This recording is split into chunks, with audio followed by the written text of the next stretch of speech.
Este programa é livre para todos os públicos.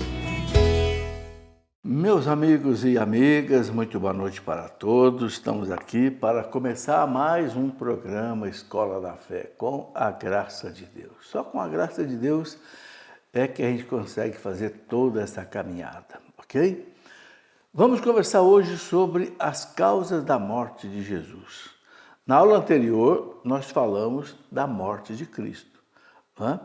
Mas falamos assim, o porquê da morte de Cristo. Hoje vamos ver as causas. Com a morte de Cristo, Deus salvou o mundo. Mas vamos detalhar hoje um pouco mais as causas que levaram Jesus à morte. Tá bem?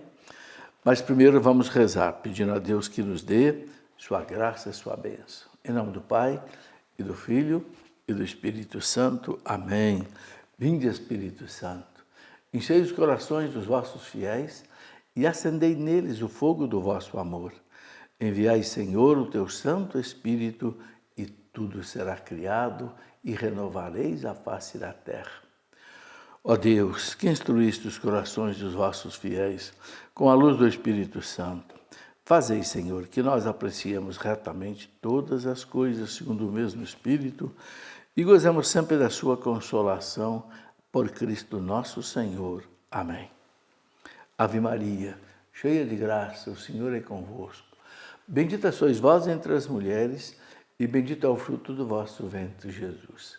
Santa Maria, Mãe de Deus, rogai por nós, pecadores, agora e na hora de nossa morte. Amém. Glória ao Pai, e ao Filho, e ao Espírito Santo, como era no princípio, agora e sempre. Amém. Em nome do Pai, do Filho e do Espírito Santo. Amém. Meus amigos e amigas, quero começar lembrando que a Canção Nova precisa da sua ajuda. Você consegue assistir toda essa série de programas, né? Escola da Fé e toda a programação da Canção Nova, porque você contribui com a Canção Nova. E ela pode, então, manter todo esse sistema de evangelização, né? Então, você pode contribuir com a Canção Nova de maneira muito simples pelo Pix.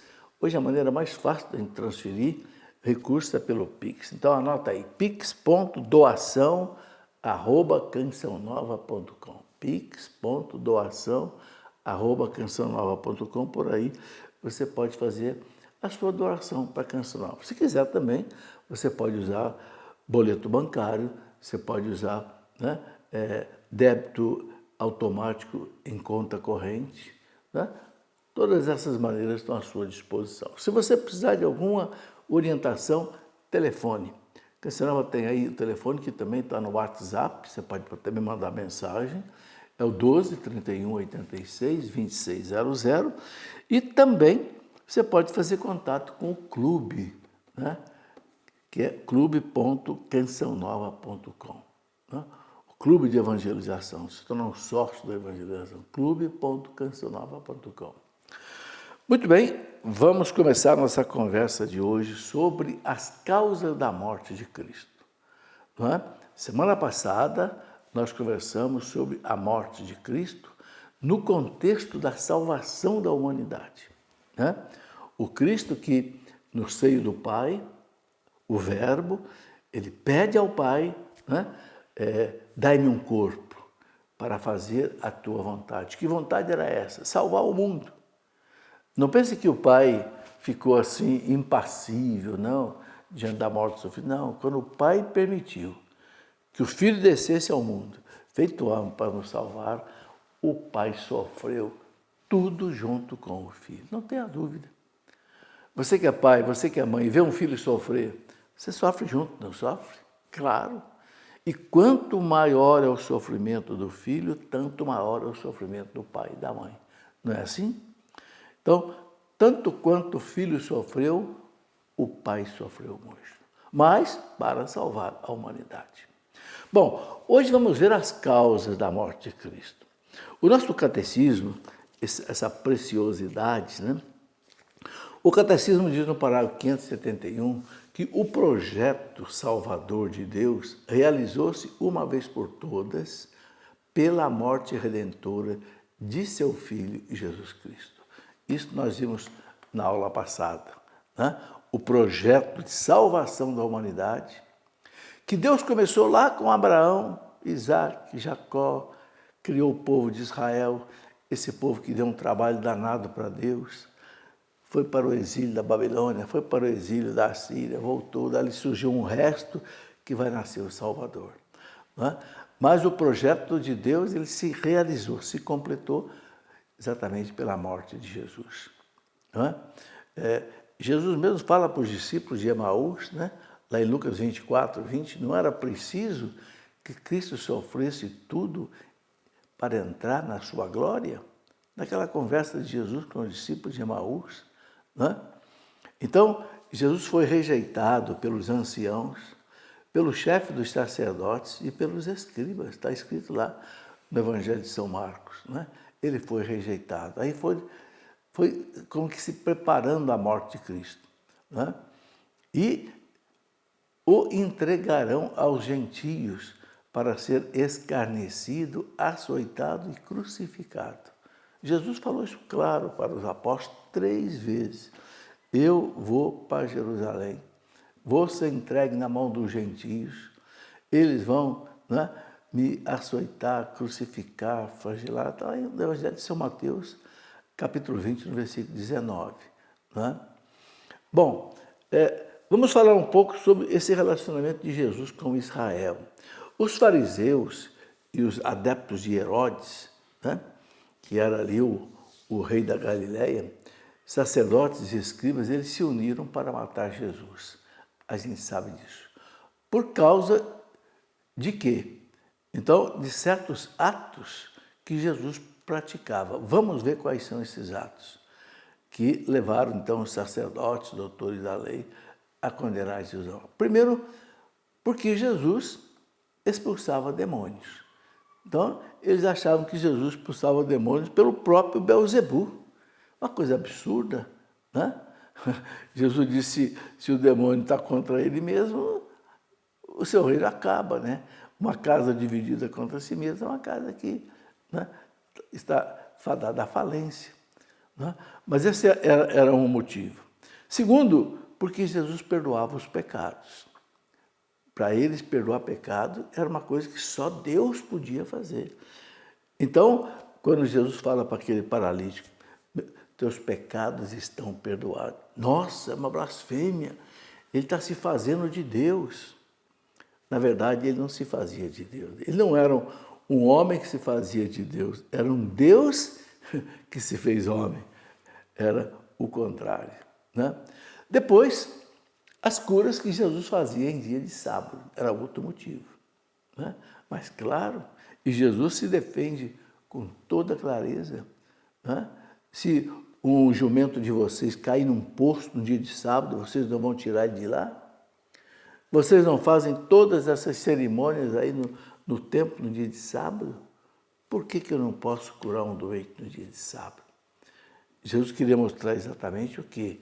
Que o sábado foi feito para o homem, não o homem para o sábado. Mas para eles era uma blasfêmia. No fundo, era mais uma desculpa para não aceitar Jesus. Outro motivo que eles condenaram Jesus era por causa da interpretação original que Jesus dava da lei.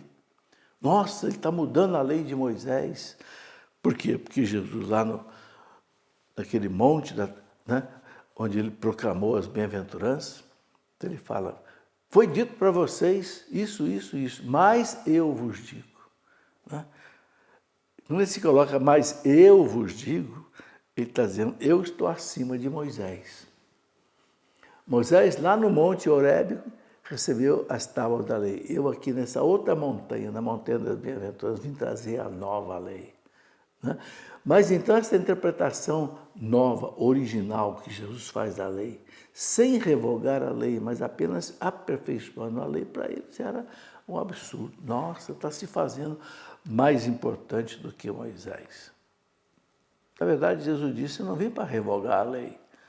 Eu não vim para cancelar a lei. Não, eu vim para completar a lei. Tanto assim que a gente vê, por exemplo, né, quando Jesus fala, por exemplo, dos mandamentos, ele não alterou nada. Aquele jovem perguntou para ele, mestre, o que eu preciso para ganhar a vida eterna? Siga os mandamentos. Que mandamentos? Os mandamentos que Deus deu para Moisés. Não matarás, não roubarás, não adulterarás, não honrará pai e mãe, etc.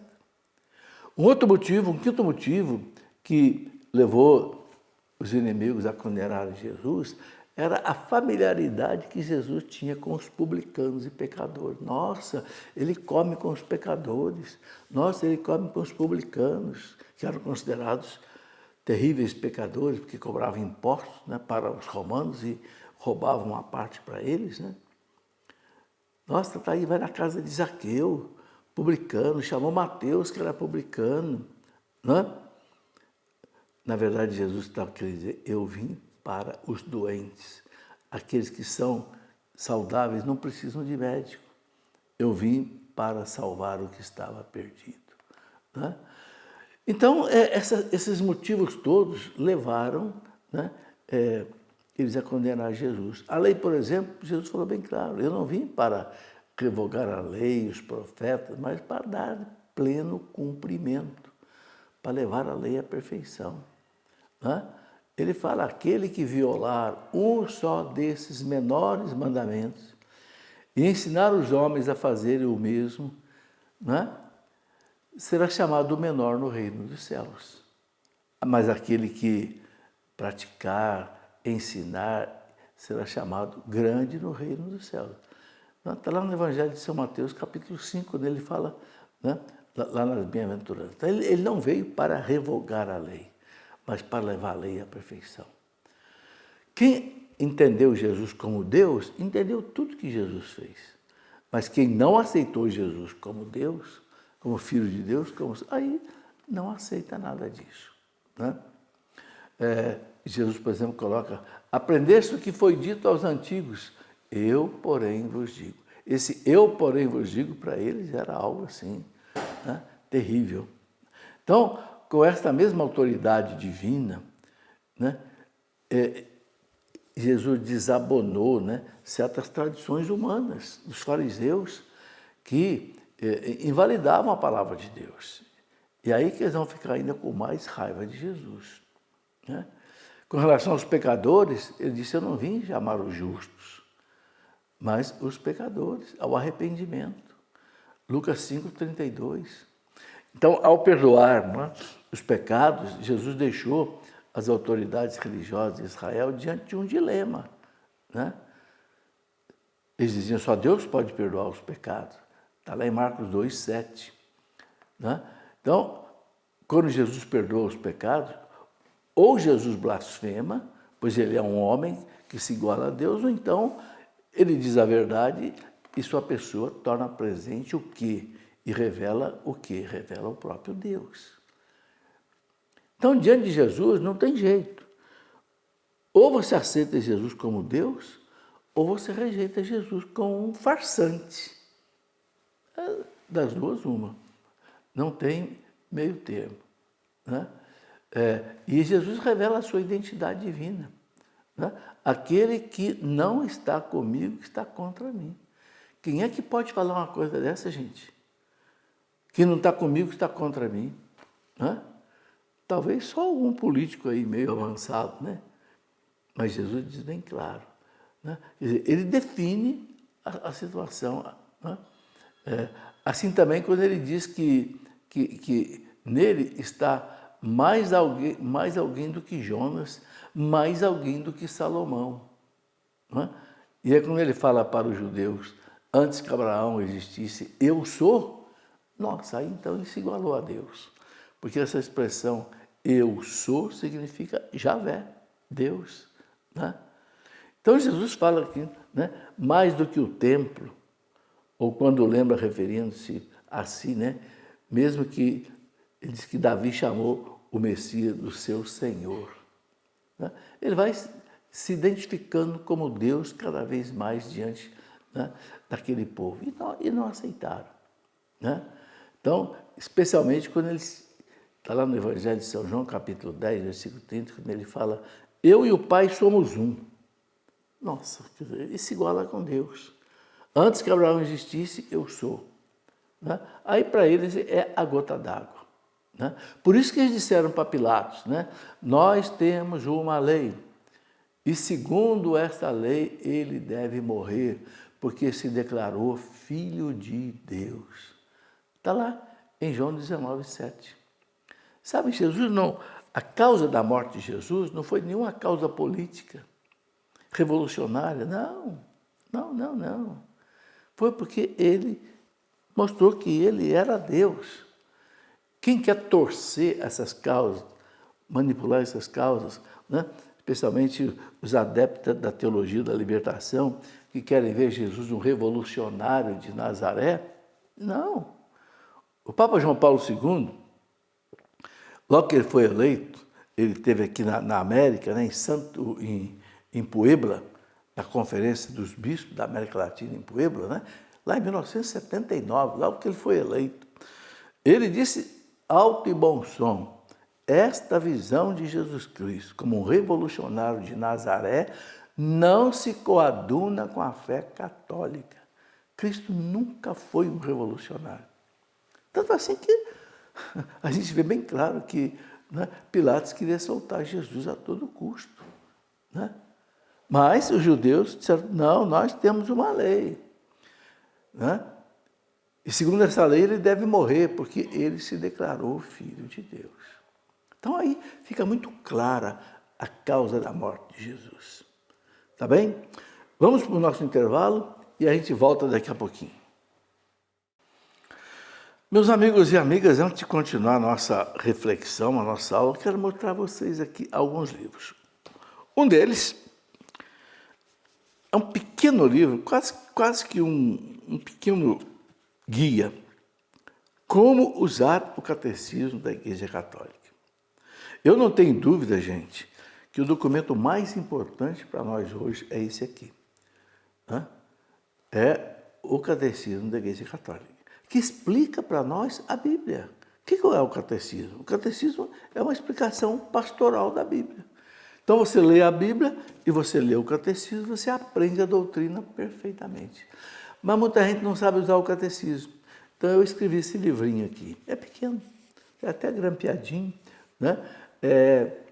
Como você usa o catecismo da Igreja Católica. Aqui eu coloquei, no final aqui, né, uma espécie de um dicionáriozinho, que você pega a palavra que você quer saber, o que o catecismo fala, e na frente tem o número dos parágrafos do catecismo que explica.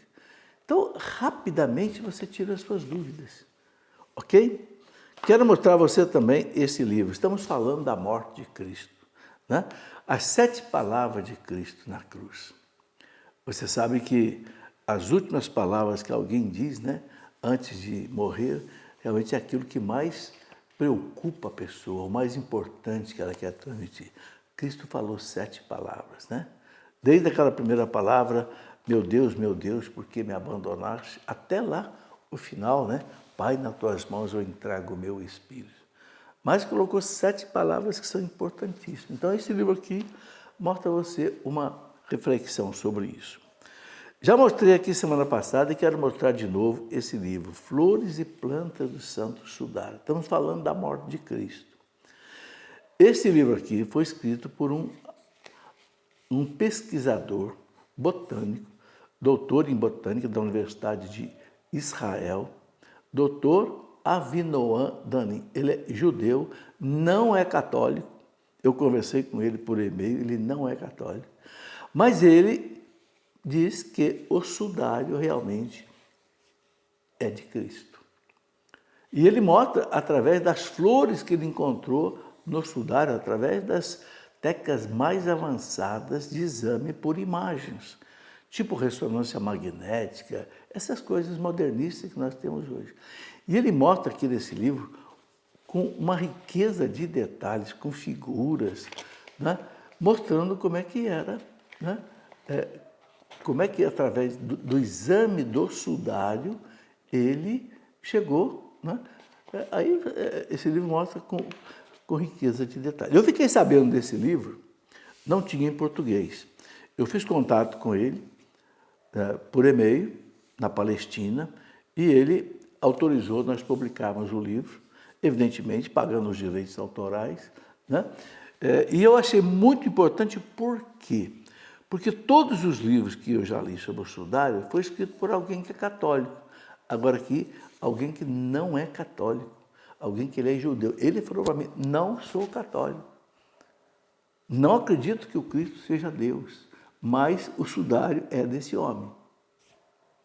É uma prova muito importante.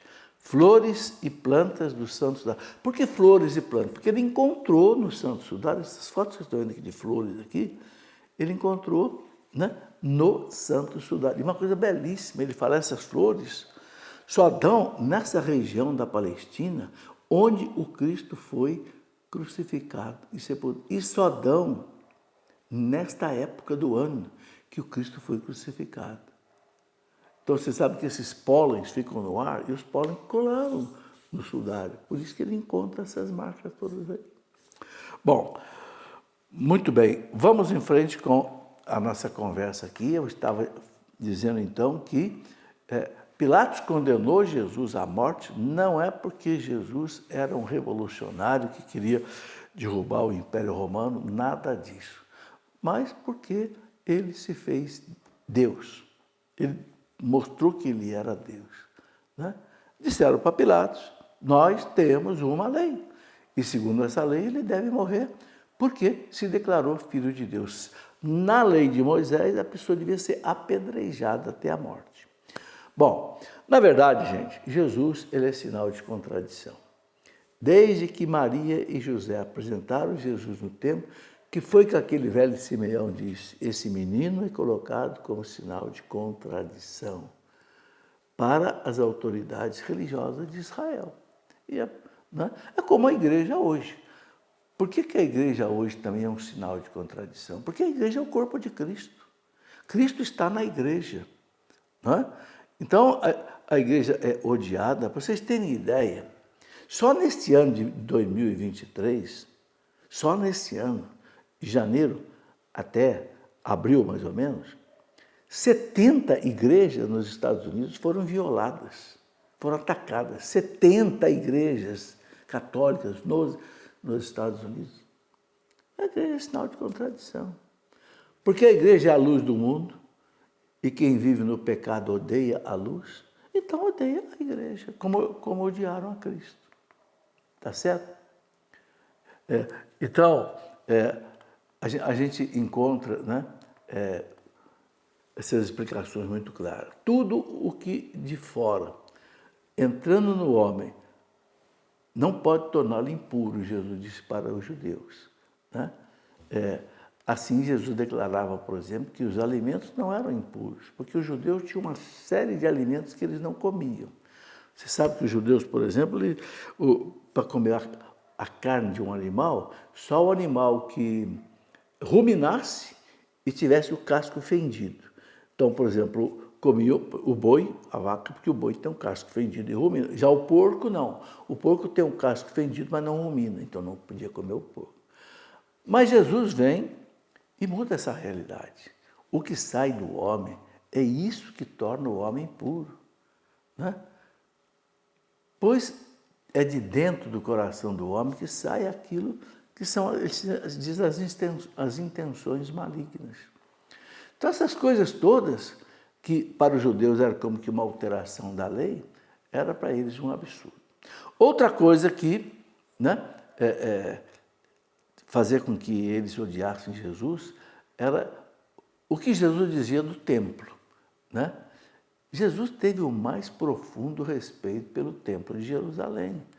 Tanto assim que com 12 aninhos de idade, ele ficou tão encantado com o templo, e o templo era maravilhoso mesmo. O templo de Jerusalém, que foi construído por Herodes, era uma das maravilhas do mundo. Né? Aquele escritor Joséfo, escritor judeu do primeiro século, Flávio Joséfo, ele diz, quem não conheceu o templo de Jerusalém, que foi destruído no ano 70 pelos romanos, né? Quem não conheceu o templo não conheceu a maior maravilha do mundo. Era realmente uma coisa maravilhosa. Né? Jesus ficou tão encantado aos 12 anos que ele ficou ali na casa do Pai. Né? Ele disse para Nossa Senhora e São José, vocês não sabem que eu devo estar na casa do meu Pai. Ele amava o templo profundamente e em todas as celebrações do templo, você sabe que os judeus tinham que, pelo menos 3 festas importantes, ir a Jerusalém, né? A festa da Páscoa, a festa de Pentecostes e a festa dos tabernáculos, né? Então, durante os anos da sua vida oculta em Nazaré, Jesus subia o templo a cada ano com os seus pais, né? Depois também, quando ele começa a vida pública dele, ele vai expulsar os vendilhões do templo. Não façam da casa do meu pai uma casa de comércio. Está lá no Evangelho de São João, capítulo 2, versículo 16. Ele amava o templo, né? Os seus discípulos lembram-se do que está escrito, né? O zelo por tua casa me devorará, né? Então, Jesus, eles achavam que Jesus desrespeitava o templo, né? Depois da sua ressurreição, os apóstolos mantiveram ainda um respeito profundo com o templo. A gente vê Pedro e João subindo ao templo 3 horas da tarde para rezar, né? Então, o templo, ele prefigura o próprio mistério de Cristo. Se ele anuncia a destruição do templo, que deixou os judeus com raiva, né? É como manifestação da sua própria morte. Quando ele fala para os judeus, destruam esse templo, em 3 dias eu vou reconstruir, ele está falando do templo do corpo dele. Por que nunca mais esse templo lá de Jerusalém foi reconstruído? Porque o templo é o próprio Cristo. É a igreja e somos nós. Onde está o Cristo, hoje é o templo de Deus, né? Então, está aí. Ele amava esse templo. Então, ele foi acusado de não amar o templo, né? E Jesus, ele anunciou a ruína do templo, né? Disse, não vai restar pedra sobre pedra. Por quê? Porque aquele povo não soube, respeitando a casa do pai, respeitar o próprio filho do pai, né? Então, é um sinal dos tempos finais. Jesus fez questão de pagar o imposto ao templo. Lembra aquela passagem que ele fala para... Pedro perguntou se ele pagava o imposto? Pago. Pedro vai lá, lança o anzol na água, pega um peixe.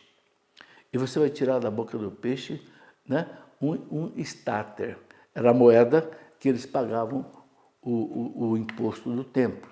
O judeu todo ano tinha que pagar o imposto do templo. Jesus pagava. Ou seja, ele amava o templo, né?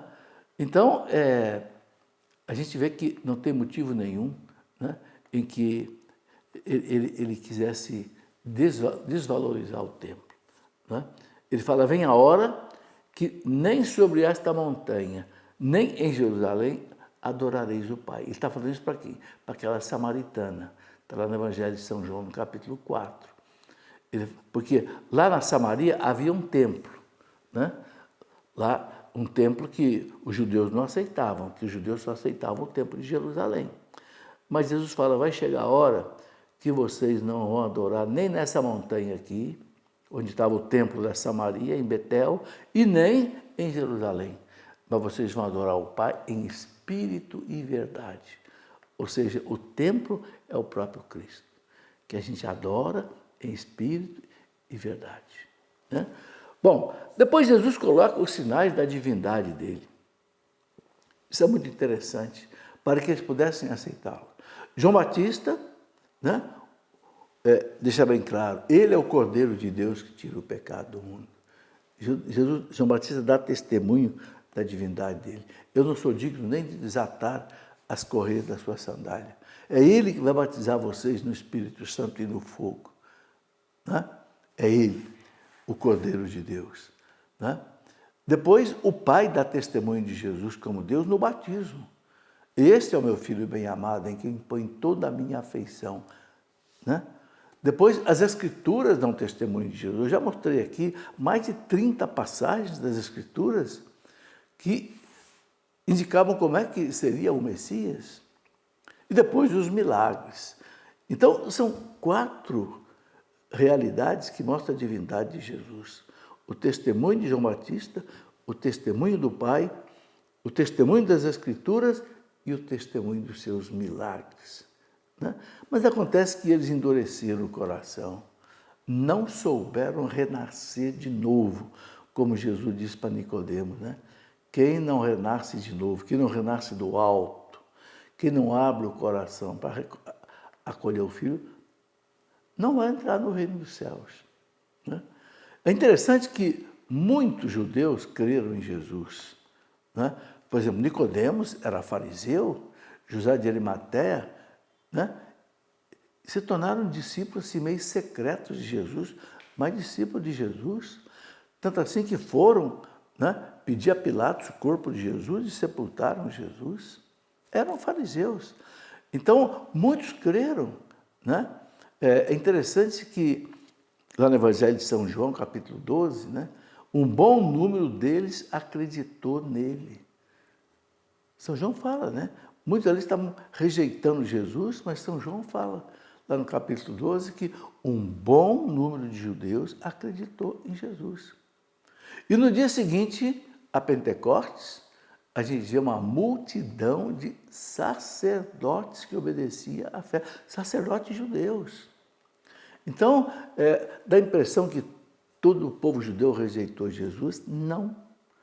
Quem rejeitou Jesus foram praticamente aqueles sacerdotes, doutores da lei, né?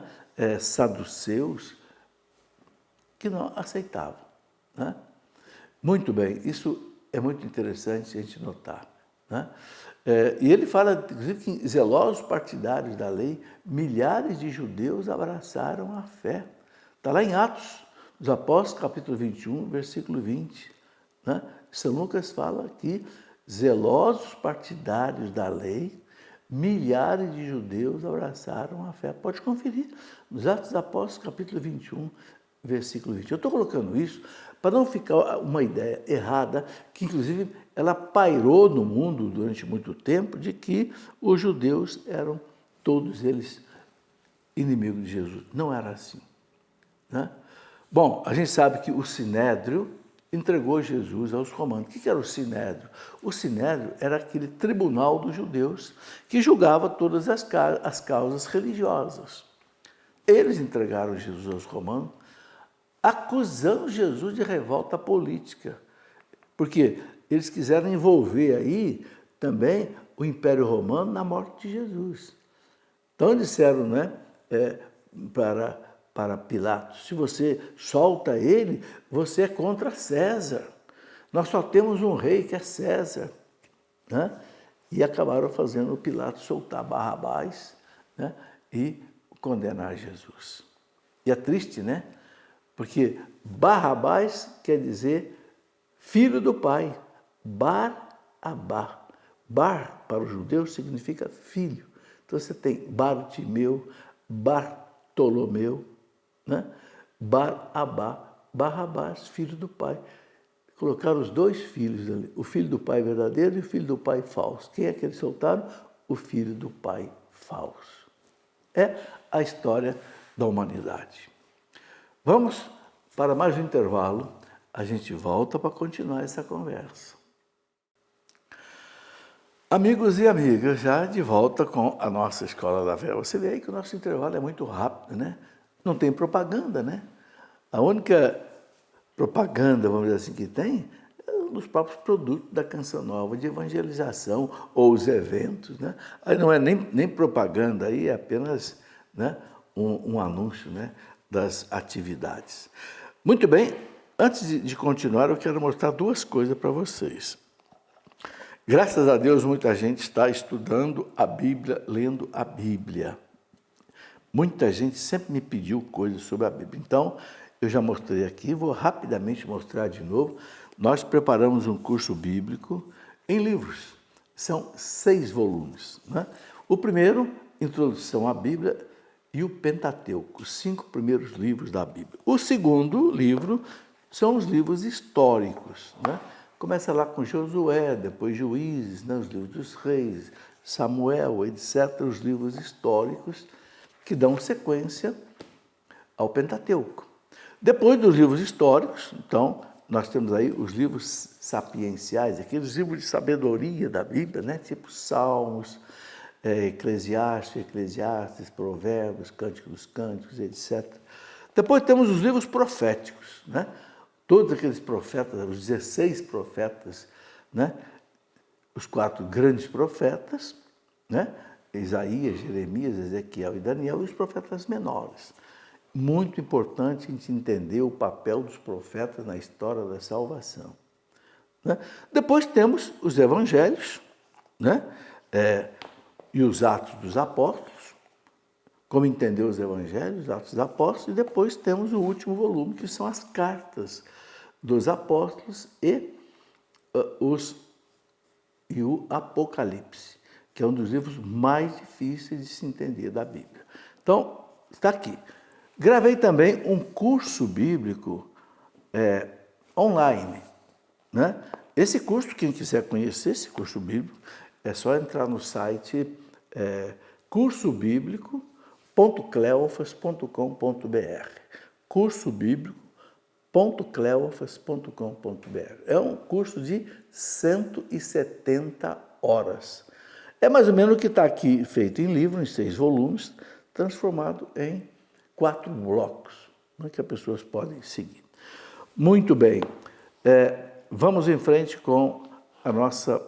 Bom, eu quero só mostrar ainda esse livro aqui, que é a matéria que nós temos seguido nessas nossas aulas, né? Esta é a nossa fé. Esse livro aqui eu procurei colocar, né, o que é a nossa fé, né? Muito bem. Estamos falando então o seguinte, né, que colocaram diante de Pilatos, ou Pilatos colocou diante do povo, Barrabás e colocou Jesus. Barrabás que quer dizer filho do Pai. E o filho do Pai verdadeiro, eles soltaram o filho do Pai falso. Por quê?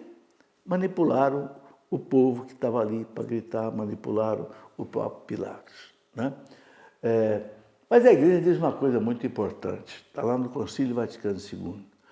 Os judeus não são coletivamente responsáveis pela morte de Jesus. O Concílio Vaticano II disse bem claro, aquilo que se perpetrou em sua paixão não pode indistintamente ser imputado a todos os judeus que viviam então, e nem aos judeus de hoje. Tá? Os judeus não devem ser apresentados nem como condenados por Deus, nem como amaldiçoados, disse o Concílio Vaticano II, né? No documento Nostra Aetate, né? Número 4. É importante a gente saber disso, né?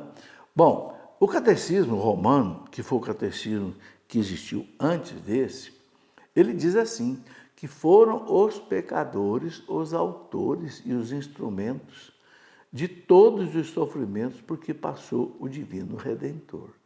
Então, quem é que de fato foi responsável pela morte de Cristo? Eu e você, nós pecadores.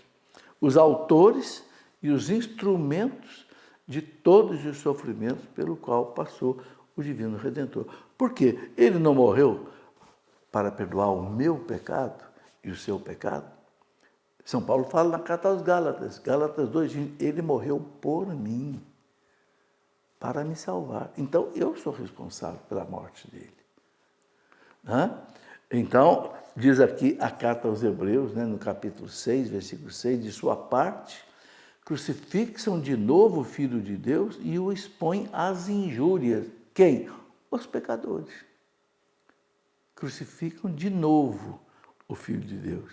Né? E ele dizia, é imperioso reconhecer que nosso próprio crime, nesse caso, é maior do que o dos judeus, diz o catecismo. Por quê?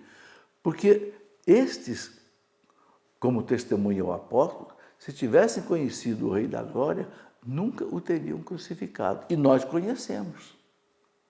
Então, é interessante isso que diz, né, o catecismo. Será que nós não somos tão responsáveis quanto eles? Bom, ele diz, nós fazemos profissão de conhecê-lo. E quando o negamos, né, diz o catecismo romano, quando o negamos por nossos atos, nossos pecados, de certo modo, nós levantamos contra ele nossas mãos homicidas. Catecismo Romano que coloca essa citação. Quando o negamos por nossos pecados, de certo modo, nós levantamos contra ele as nossas mãos homicidas. Não é? É interessante uma citação de São Francisco de Assis. Olha o que diz São Francisco de Assis. Os demônios, então, não foram eles que o crucificaram. És tu que com eles o crucificaste e continuas a crucificá-lo, deleitando-te nos vícios e nos pecados. São Francisco de Assis. Isso faz a gente pensar, né? Então, Jesus, gente, ele morreu, diz São Pedro, segundo um desígnio bem determinado de Deus. A morte violenta de Jesus, diz o Catecismo, no parágrafo 599, não foi o resultado do acaso, um conjunto infeliz de circunstâncias. Não. Ele foi entregue segundo o desígnio determinado e a presciência de Deus. Mas o Catecismo diz que essa linguagem bíblica não significa que aqueles que entregaram Jesus, Pilatos, doutores da lei, etc., não significa que eles tenham sido apenas uns executores assim passivos de um roteiro como que escrito de antemão por Deus. Como se Deus tivesse determinado, não, Judas vai entregar meu filho, Pilatos vai crucificar, os judeus... Não. Então, o que Deus fez? Deus, né? Diz aqui o Catecismo, para Deus, todos os momentos do tempo, eles estão presentes na sua atualidade. Para Deus, tudo é presente. Deus já sabia de tudo que ia acontecer. Então, o que Deus fez? Deus aproveitou, né? Então, ele estabelece, portanto, o seu projeto eterno de salvação da humanidade, incluindo nele a resposta livre de cada homem à sua graça. Ninguém foi obrigado a fazer nada para a morte de Jesus. Não. Deus aproveitou a maldade dos homens e dessa maldade dos homens, Deus tirou o bem.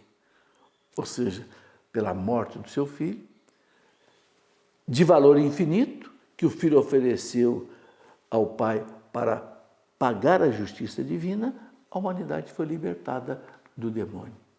Né?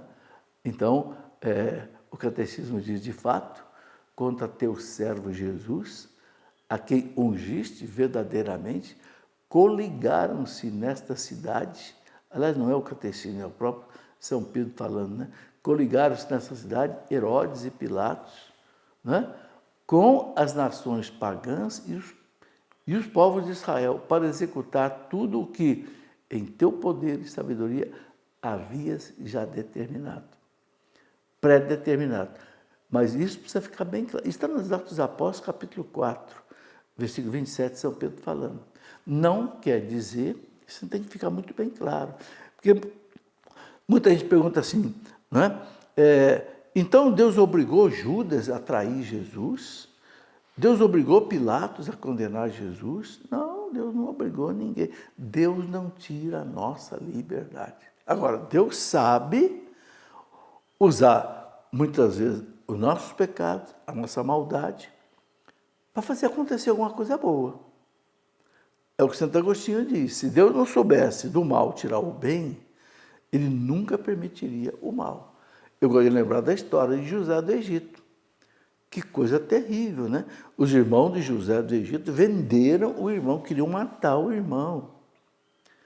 Mas o fato de José ter ido para o Egito, se tornou governador, providenciou todo aquele depósito de trigo que depois o seu povo foi salvo da morte, da fome, porque foi para o Egito. Então, veja, daquela desgraça, né, que queriam matar o filho, Deus tirou a salvação do povo. Você pode aplicar isso aí a Jesus. De toda a maldade que fizeram matando Jesus, Deus tirou a salvação da humanidade. No Antigo Testamento, Deus tirou a salvação do povo judeu. No Novo Testamento, na história da salvação, Deus tira a salvação de toda a humanidade. Bom, Deus permitiu os atos nascidos de sua cegueira, fala o catecismo da igreja, a fim de realizar o seu projeto de salvação. Deus podia ter impedido Judas de negar, Jesus podia ter impedido, mas Deus não impediu. Deixou ele agir dentro da liberdade dele. Deixou todo mundo agir dentro da sua própria liberdade. Né? Então, São Paulo diz na carta aos Coríntios, na segunda carta, no capítulo 5, aquele que não conhecera o pecado, Jesus, Deus o fez pecado por causa de nós, a fim de que por ele nos tornemos justiça de Deus. Ou seja, Deus permitiu que Cristo abraçasse todo o pecado da humanidade. E quando ele morre na cruz, ele mata isto. Ele matou a morte eterna. Né? Deus não poupou seu próprio Filho, mas o entregou por todos nós. Romanos 8,38. A fim de que nós fôssemos, né, reconciliados com Deus pela morte do seu Filho. Esse, gente, é o mistério da salvação. Quem não entender isso, não entende o mistério da salvação. Né? Não entende, inclusive, o amor de Deus por nós. Né? Por isso que São Paulo fala, né? Nisso consiste o amor de Deus por nós. Né? É São Pedro que fala, não fomos nós que amamos a Deus, mas foi Ele quem nos amou. Aliás, não é São Pedro nem São Paulo, é São João. E enviou no seu Filho como vítima de expiação pelos nossos pecados. Gente, esse tipo de passagem que eu estou lendo atravessa todo o Antigo Testamento. Tanto os evangelhos quanto as cartas dos apóstolos, como o Apocalipse. Né? Cristo morreu para expiar os nossos. Expiar quer dizer retirar, né? Colocar para fora. Né? E aí, então, Deus demonstra o seu amor para conosco. Né? São Paulo diz na carta aos Romanos, pelo fato de Cristo ter morrido por nós quando nós éramos pecadores. São Paulo fala, de repente, alguém pode morrer por um justo, mas alguém morrer por um pecador, aí é difícil. Né? No parágrafo 605 do Catecismo, a gente encontra assim, a Igreja ensina que Cristo morreu por todos os homens sem exceção. Todos os homens sem exceção. Não houve e não haverá nenhum homem pelo qual Cristo não tenha sofrido. Toda a vida de Cristo foi assim, uma oferta ao Pai para a salvação de toda a humanidade. Né? O Filho de Deus desceu do céu não para fazer a sua vontade, mas a do Pai que o enviou. Né? Ele disse ao entrar no próprio mundo. Né? Eis-me aqui, eu vim, ó Deus, para fazer a tua vontade. E diz a carta aos Hebreus no capítulo 10, né? É graças a esta vontade é que nós somos santificados pela oferenda do corpo de Jesus, realizada uma vez por todas. Meus amigos e meus irmãos, esta é a história da nossa salvação. Por isso que Jesus disse para aquela samaritana, né? Meu alimento é fazer a vontade daquele que me enviou e consumar a sua obra. Jesus sabia que o destino dele era a cruz, né? Mas ele nunca fugiu da cruz, né? Ele sabia que através da cruz ele ia salvar a humanidade, né? O Pai me ama porque eu dou a minha vida. Está lá em João 10,17. Né? O mundo saberá que amo o Pai e faço como o Pai me ordenou. Faço como o Pai me ordenou. Isso é uma lição para nós também. Fazer a vontade de Deus. Né? Ele, naquela angústia do Horto das Oliveiras, ele chegou como homem, né? Na realidade humana de Jesus, ele sentiu o peso daquela hora, né? Chegou a pedir ao Pai se é possível salvar daquela hora, mas não era possível. Né? Ela precisa oferecer a vida, a justiça divina pela nossa salvação. Então, meus irmãos, nós não fomos salvos de graça, nós somos salvos, como diz São Pedro, não é pelo preço de ouro e de prata, mas pelo preço do sangue precioso do Cordeiro de Deus. Então, agora cabe a cada um de nós, como dizia São João da Cruz, pagar amor com amor. Amém? Muito bem, esse é o recado que eu tinha para hoje. Vamos pedir aos sacerdotes que nos deem a sua bênção, ou algum diácono também que esteja nos acompanhando, não é? Pedindo a Deus que a gente consiga viver toda essa realidade. Em nome do Pai, e do Filho, e do Espírito Santo.